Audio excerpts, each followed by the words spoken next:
কবি দীনেশ দাশের কবিতা প্রথম বৃষ্টির ফোঁটা।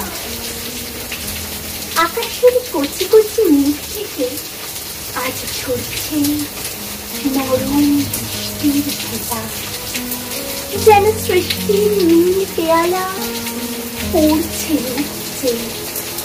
বহুদিন পরে আষাঢ়ের সেই প্রথম বর্ষা নামবে, নামল সে সদ্যজাত শিশুর মতো, অবিশ্রান্ত কান্না আর দুরন্ত বনানী।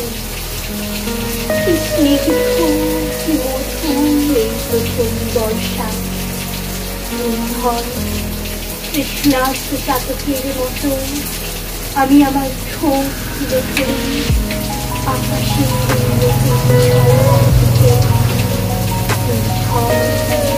রৌদ্রদগ্ধ চিলের মতো আমার পাখনা মেলে দিয়ে নুনের মতো নরম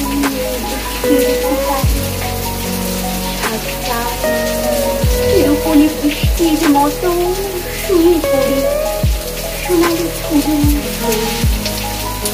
আমি যদি একটু ছোট বৃষ্টির ফোঁটা হয়ে জন্মাতাম,